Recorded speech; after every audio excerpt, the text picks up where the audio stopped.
İsrail'den el üzülen ve neftin keskin ucuzlaşması ile hakimiyetini itirmek tehlikesi ile üzleşen İlham Əliyev artık her yerden el üzülüp Avrupa'ya üst tuttu.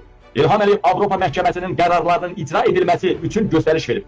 Bu günden ister muhalefetçi olsun, ister muhalefetçi olmasın, kimin barəsində Avrupa Məhkəməsi qərarı varsa, hamısı icra olunmağa başlayıb ve təzminatlar ödənilməyə başlayıb. İlham Əliyev bunu etməklə özünü Avrupa'ya demokratik gösterir ve Avrupa Şurasına qayıtmaq üçün oyun oynuyor.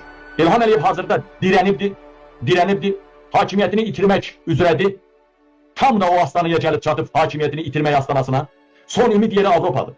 Avrupa'nın İlham Əliyevə qucaq açıp açmayacağı hələ ki sual altında. İranla əlaqələr düzəlir, Rusiyanın sanksiyası yumuşaldılır, Venezuelanın nefti bu yandan da sürətli kəmər çəkilir. Nigeriyadan tutmuş ta Avropaya, Avropaya qədər. Belə bir vaxtda Avropa İlham Əliyevə ihtiyacı qalmır. Üstəlik dünyanın böyük güclərinin qələmini qırdığı İlham Əliyev Avropaya heç lazım deyil. Özünü tanıyan rəhbərlər, Avropa ölkələrinin rəhbərləri İlham Əliyevlə görüşdü mü? Macron Ermənistana qədər gəldi, İlhama salam verdi mi? Almaniyadan deyim, başqalarından deyim.